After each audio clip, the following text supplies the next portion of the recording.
Why? Because yeah, there's this stigma that a salesperson is so aggressive to the point of being abrasive. Okay. So that's why there is a need to be able to sell something, talk to someone without the intent of convincing that person to buy from you. I use the power of story selling to do that.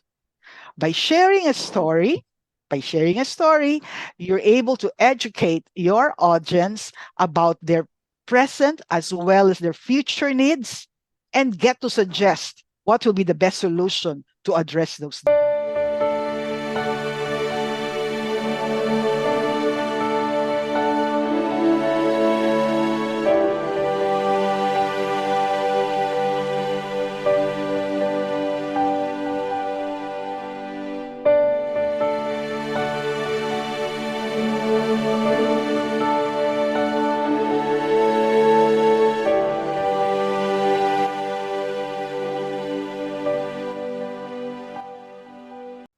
A fantastic day to all of you. This is Sasi Casas, and I am happy to be back in this episode of The Leader's Edge. We are now on our second episode of season 13.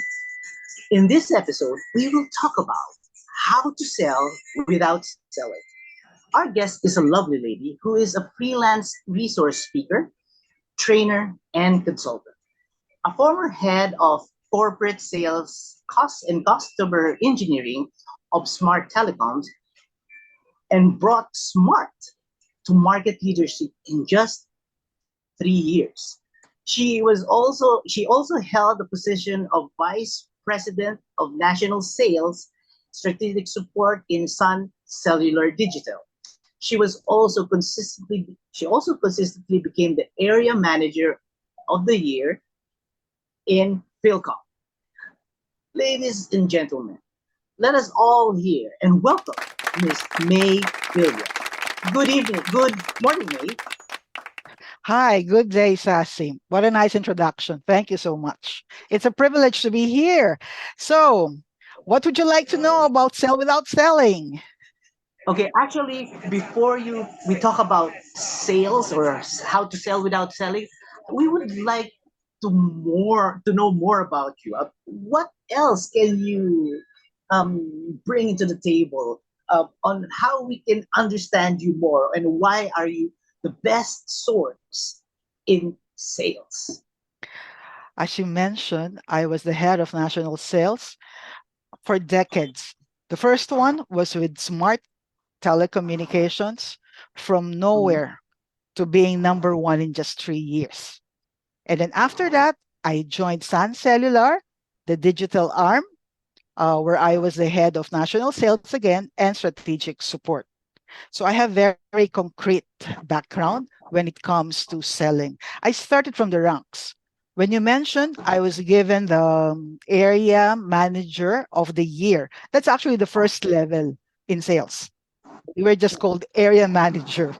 Okay, but because we manage an area. So consistently for 3 years, I was the area manager until our vice president decided maybe it's time for me to participate in the nationwide search for the outstanding Philippine salesman.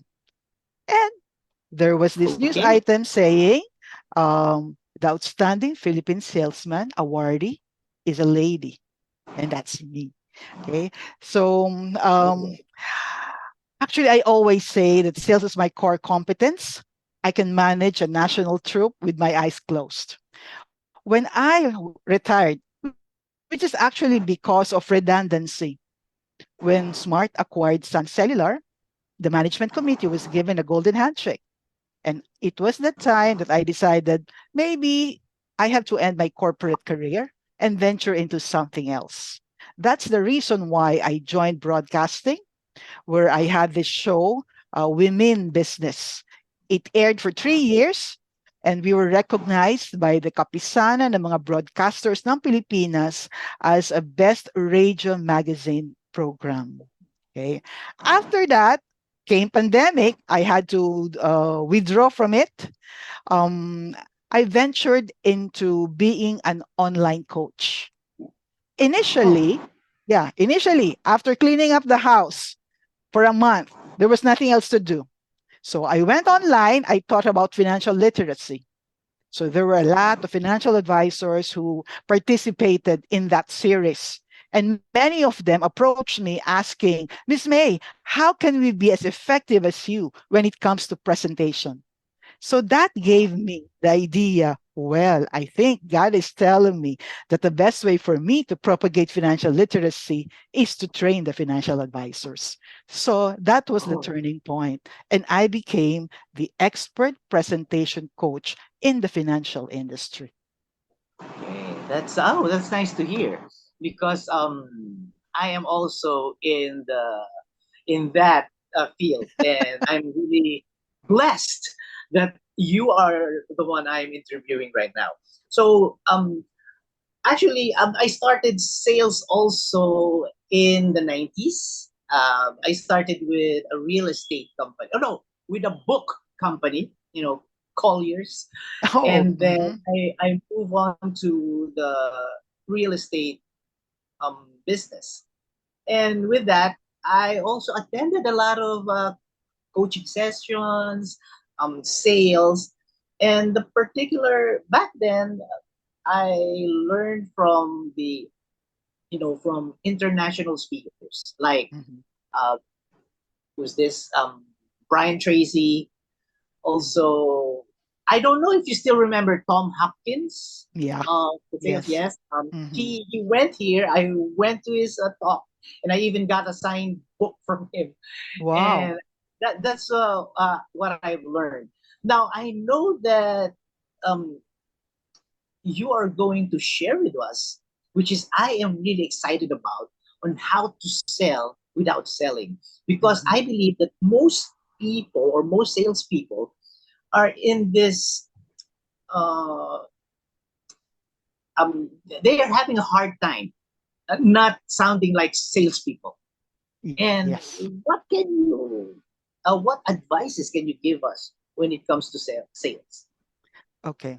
A lot of people, especially among your friends and relatives, when you tell them, I joined this company as a salesperson, and they will all shy away from you. Why? Because yeah, there's this stigma that a salesperson is so aggressive to the point of being abrasive. Okay. So that's why there is a need to be able to sell something, talk to someone without the intent of convincing that person to buy from you. I use the power of story selling to do that. By sharing a story, by sharing a story, you're able to educate your audience about their present as well as their future needs and get to suggest what will be the best solution to address those needs. So they don't feel threatened because you're just sharing a story. But they will eventually tell you, "Oh, how do I get that product? How can I also avail of those services?" Because the strategy is like this. Okay. Have you watched, if you're familiar with the commercials of food chain, Food chain. food chain, okay, there's Food this, chain, yeah. yes, like, okay, you mentioned it. That's the example. The TV commercial will show you a family gathered at a dining table. They were very happy conversing with each other, and it would say, masarap talaga kapag sama-sabang pamilya. It's really fun to be with your family. And then they will show that one of them would bite into the chicken. They don't just sell you chicken right away. It's a very subtle way of selling. So I adapted the same principle in whatever services that you have. The strategy is called touch the heart to influence the mind, then grab their pocket. So that's it. So that's how what I tell the salespeople to do. You have to make the client feel relaxed. You're not to, Yes. you're not supposed to sell them anything. They just want to listen to a story. And what I tell them is the convincing way of relating a story. It's not just, oh, telling a story, I can do that. But if you don't apply the correct art and science to be able to convince someone to buy from you, it becomes boring. That's why instead of merely saying storytelling, I converted it to story selling. Because there is that hidden objective that at the end of the story, that person will buy from you. Okay, yeah, I can relate with the food chain story. And Hmm. in fact, this particular food chain became trending all over the world, Yes. especially when they uh, showed the story regarding the vow or marriage, where the Hmm. guy is talking about how beautiful this girl is, Hmm. how he loves that girl, and then suddenly knowing that at the end there's a twist, he was just the best man. And Hmm. everybody was so, they got they the that particular advertisement touched the heart of the people because they talked Yes. about how the guy's heart got broken into numerous fragments, and and it's not only trending within the Filipino community, it's also trending with the foreign community, meaning that what you're talking about when you talk about the story, it's universal, right? Yes. Yes. And it's something even the foreigners went to the Philippines that time So that for the sake convincing, of the story. Yeah. So actually, I believe it's really more of your target market. Yes. I always start with having the salesperson identify target market. Jollibee may be aiming for the international market, the local and international markets. But for a salesperson, you have to be very targeted. You define your market, you understand um, the psychology of your market, and you come up with a Mm-hmm. story which will be relatable to your market. Okay. So different market segments. Let's say if your market segment would be young families, then you focus on what are the challenges of young families. So you come up with a story they could relate to, and they would realize, oh, I need this, not just now, but more so for the future of my kids, something like that. And then they get to realize, oh, so I need to have that product. How can I have that product? That's it. Instead of just talking to the client and saying, we have these products.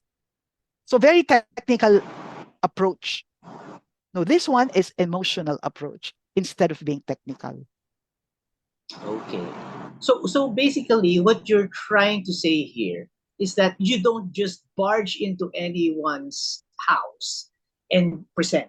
You really need to do a background Re- check. Yes, you need to have Okay. market research. I tell the young people, the millennials and the Gen Z, they're very lucky because they have social media. Everything is available via Google. You Google the LinkedIn profile, the Facebook profile. You get to know a lot about the person. During my time, I had to source information from magazines, from news clippings. I have to talk to the guard, to the receptionist, just to get information about the president of that company. So it was so difficult, but it helps a lot in convincing, in positioning your product.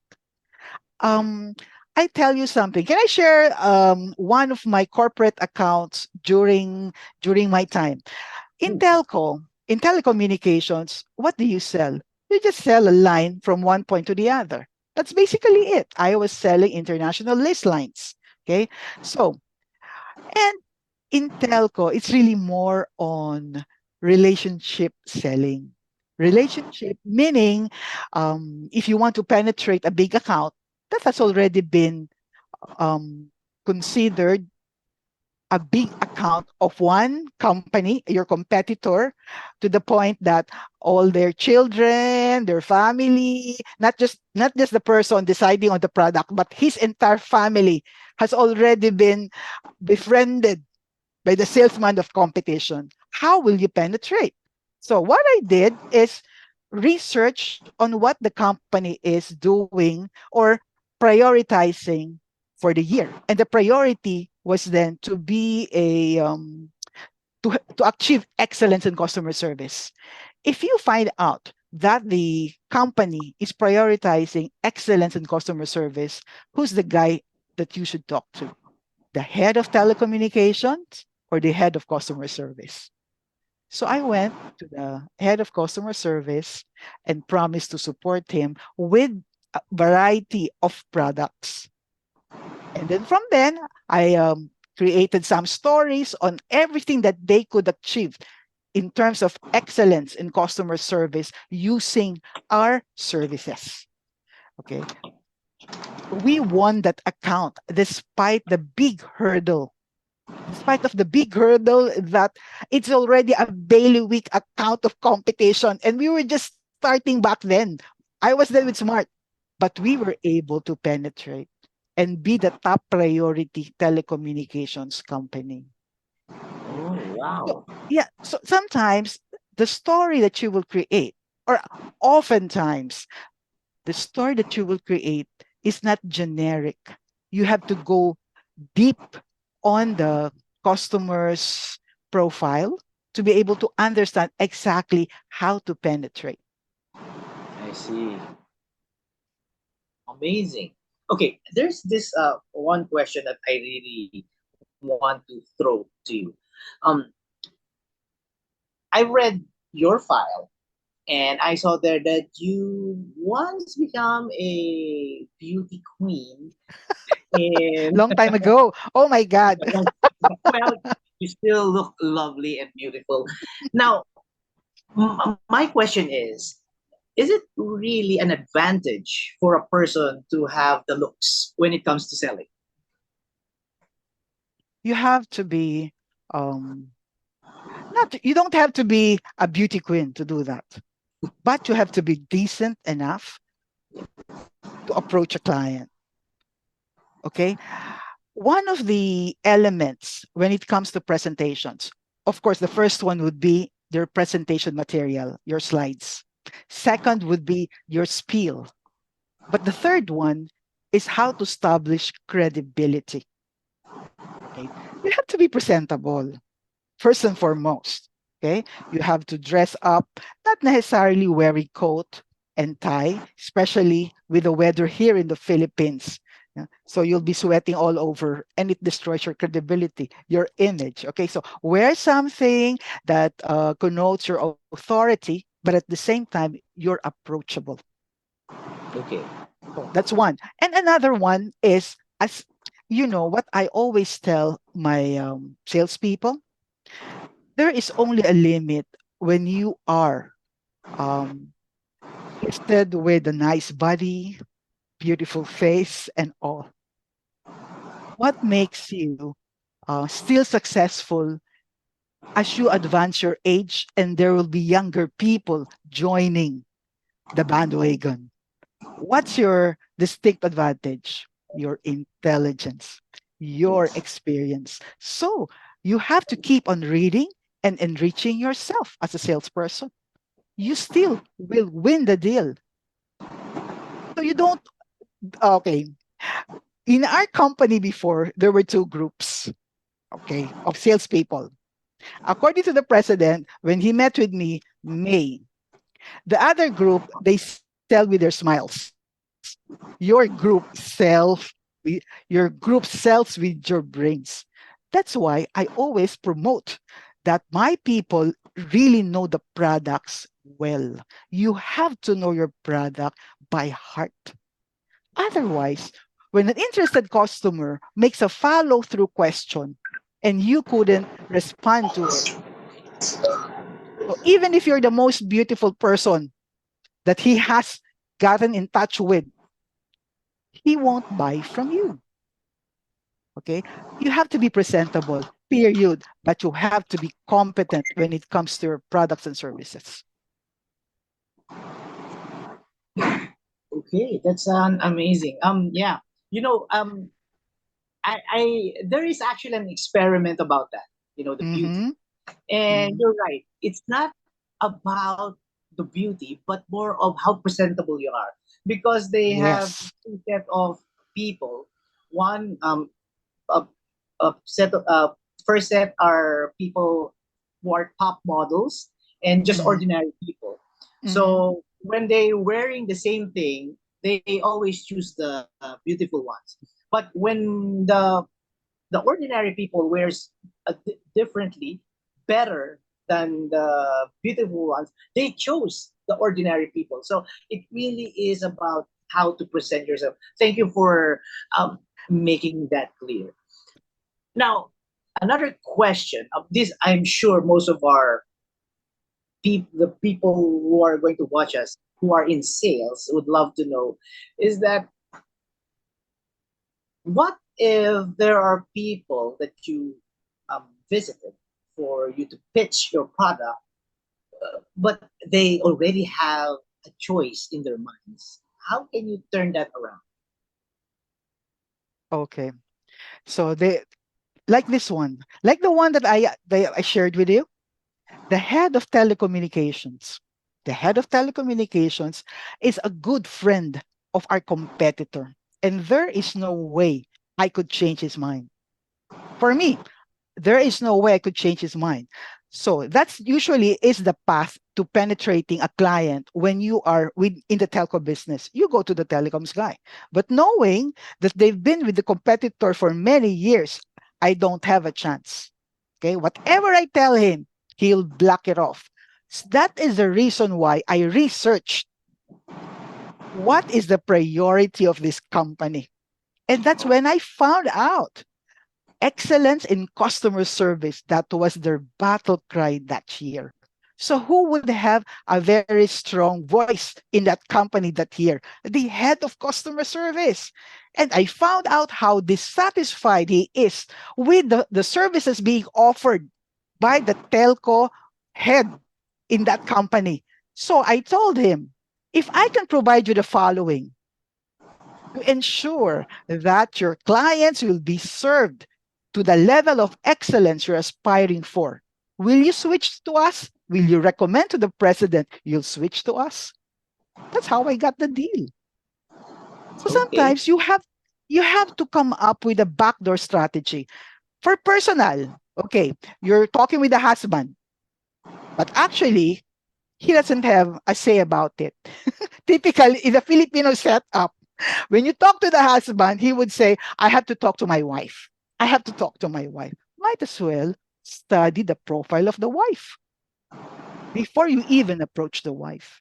So you would know exactly how to approach her.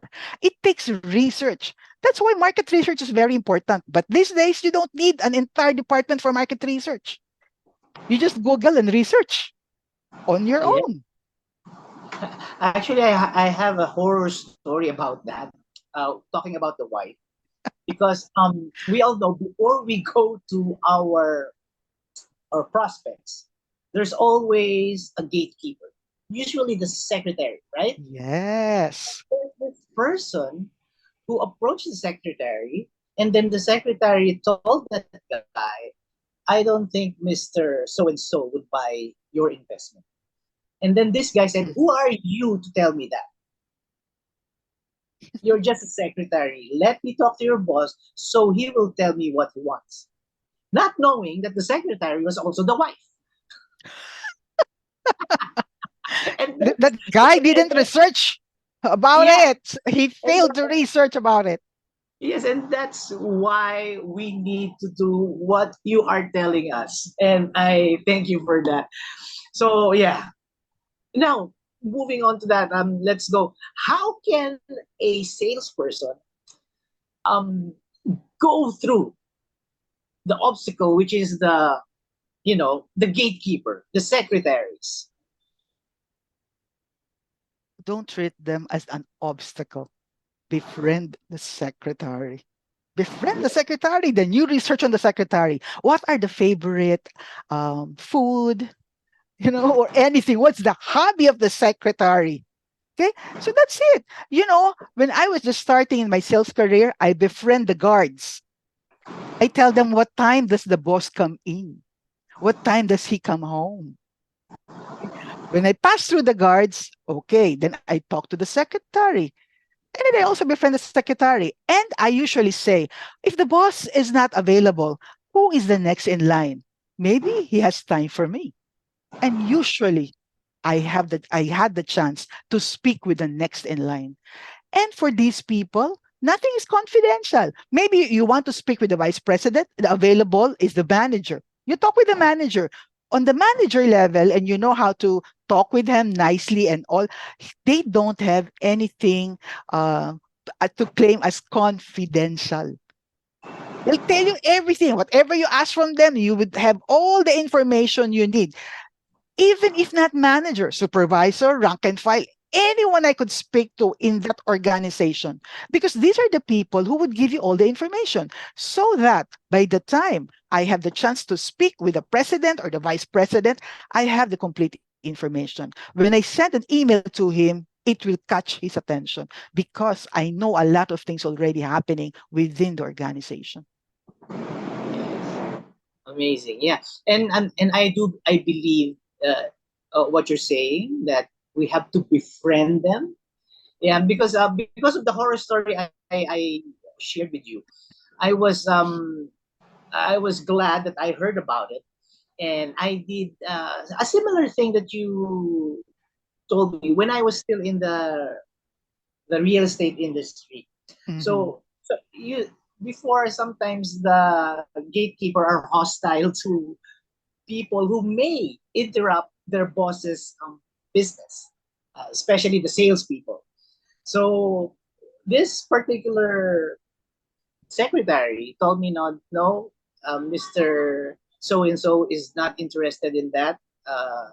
Thank you very much. So what I did is just I stayed there.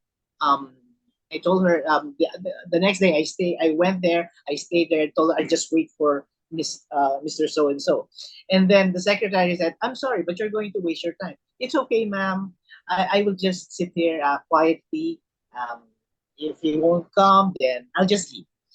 What my reason for that is not to really wait for the CEO, but to listen to Marites time to our secretary. So because they are always on the phone, and then I heard that this particular secretary has a son, and the son wants to join a battle of the bands during that time. Fortunately, I am friends with a Viva employee who handles Battle of the Bands. So what I did is I approached that guy, I got some tickets and application form, even got some T-shirts to give to the secretary for the son. So when I went there and I said, "Hello, ma'am. Hello, Kulit. Mr. So and so is not yet here. Yeah, he won't be able to see you. I'm sorry." "No, ma'am. I'm not really going to see him. I just heard you a couple of days ago that your son wants to join the Battle of the Van. So I have a friend in Viva. Here's the application form. Oh, they also give free T-shirts. Enjoy." And then I left.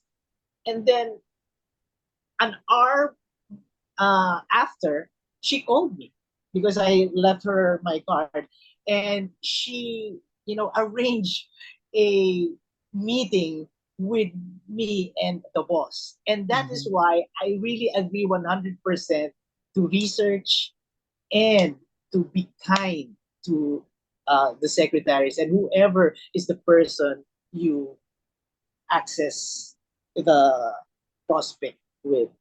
Thank you very Yeah, much for that. yeah, they are your allies. They give you information. You just have Yeah. to know the strategy. You just Now, have if to have a strategy. You have a yeah, yeah. strategy. Your strategy work. I have different strategies for different people, Yes, but yes, you because have to have a strategy. That's it. okay. And yeah, you're right. Different people, different strategies. So Mhm. research is always there, and it will help us. It may be tedious at times, but if we want to get results, Now, thank you for reminding us about that. Now, is another question I got from a text. Okay, the question goes: is it right that salespeople of a car company with high volume sales performance seem to ignore prospects who enter the showroom? I think this is also particular with high end cars. Mhm. Is it right for them to That's ignore the prospects? so. Of course not. You know, there's this big real estate company who erected a building, a residential building in the midst of Chinatown.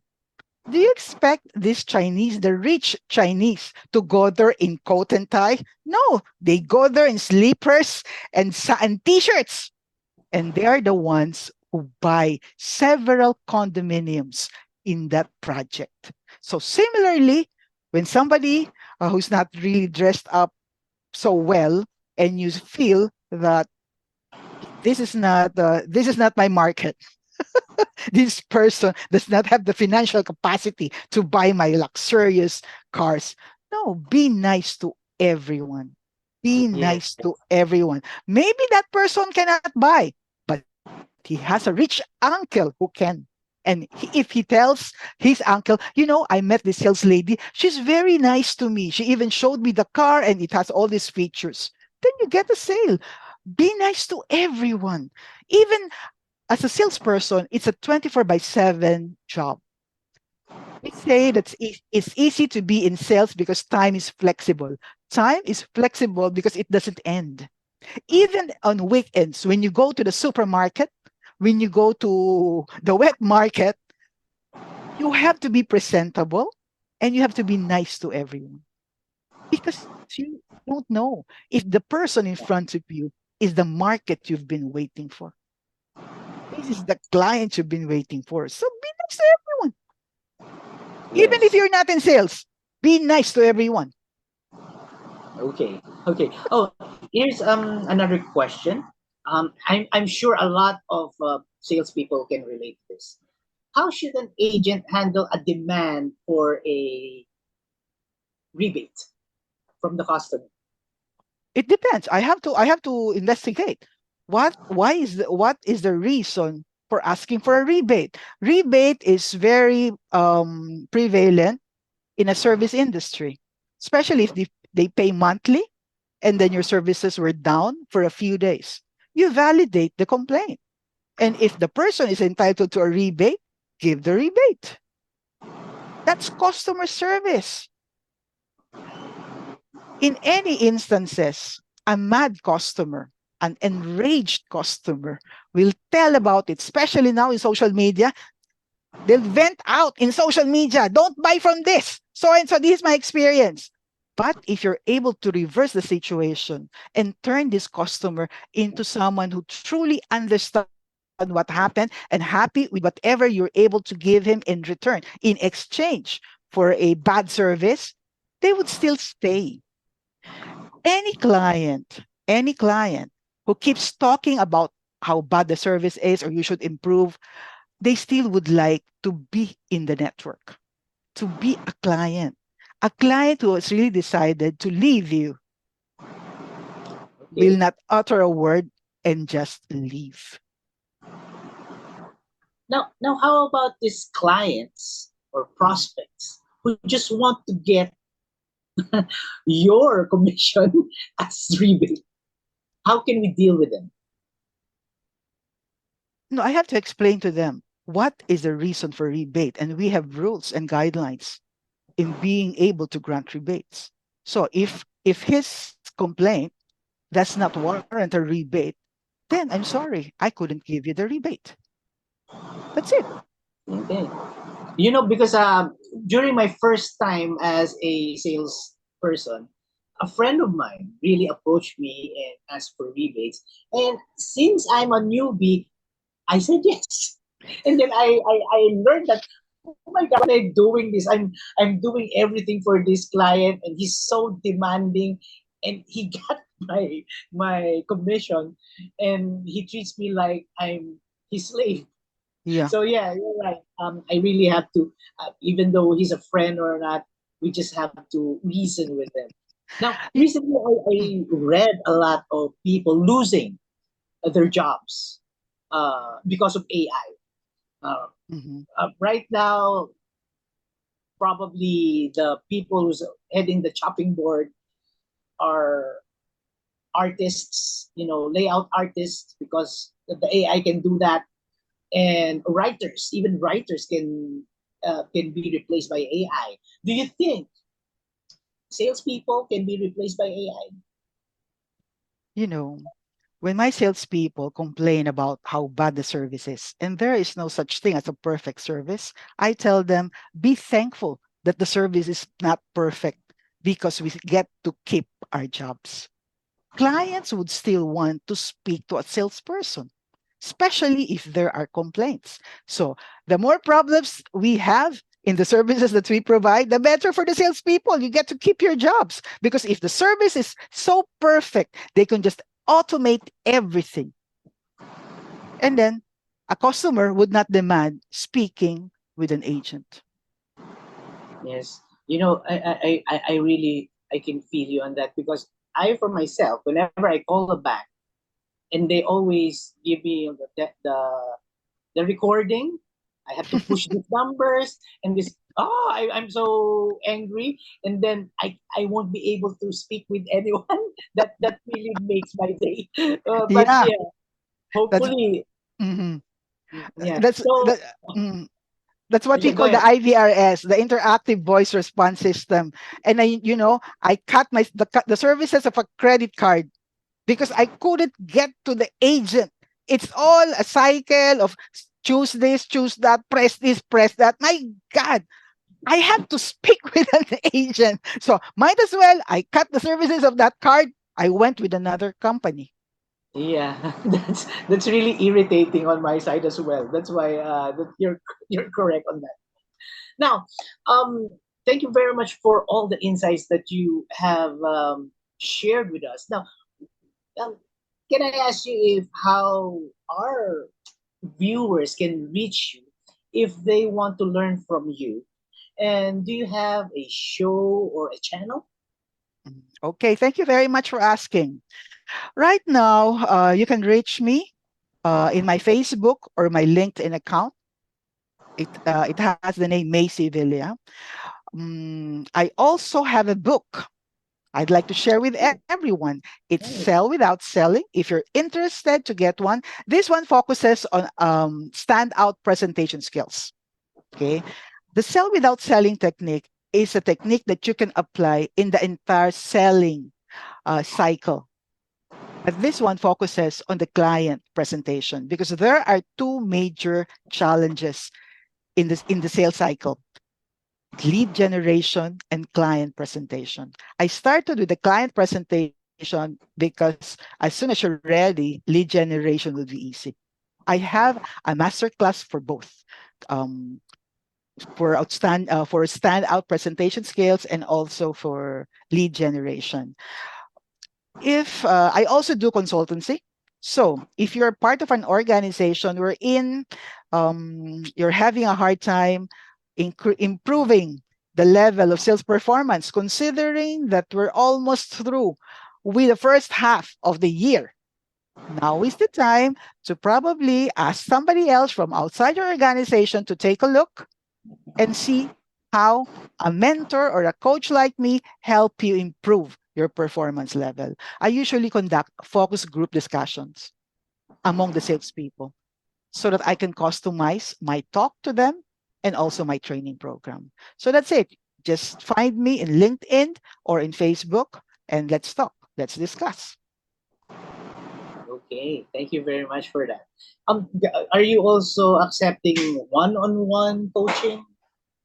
Yes. One-on-one clients. I started with that. I have clients who are entrepreneurs, book authors, experienced speakers. I focused really on the financial industry because I believe that's the way to create a dent in the market is to focus on a specific industry. I focus on the financial industry because it's close to my heart. When I retired from my work, that was the only time I understand the word inflation. Oh my God, I've been an executive for decades. I couldn't even understand inflation because I have, I have an executive's pay. Why will I worry about inflation? If I have all the perks, but when I lost my job, when I was redundated, that's the only time, my God, I have to understand financial literacy. And because of that, I decided maybe I have to focus on the financial industry. But that didn't stop the others who were seeing me really good in the financial industry to ask me, Miss May, I'm not part of the financial industry, but I would like to be mentored by you. And these are the entrepreneurs, successful entrepreneurs, experienced speakers, book authors, uh, corporate accounts. Like I had a client, they're into security, the CCTV, security solutions. So they asked me to train their people. I had to study their products to be able to teach everyone how to present it in layman's term. Because not everybody is technical. It's so easy to present technical, but how about the president? He doesn't understand a thing about technical, but how can you convince a president to buy your products? So everybody, you just have to approach me and let's talk. Let's see how I can help you. Okay, thank you very much, Ms. May. This has been a very fruitful night for me, interview. And to all the salespeople out there, please do reach out to Ms. May Sevilla. She has given her um, accounts in Facebook. Oh, and buy the book. I think you will learn a lot from that as well. And again, thank you very much for watching. In episode 3, in our upcoming episode 3, season 13, our next speaker is Miss Ruby Jiaoshan, who will talk about talent engagement in a hybrid workplace. And with that, Miss May, thank you again for being our guest. And to all our viewers, learning is a never ending journey with limited vistas. Good day.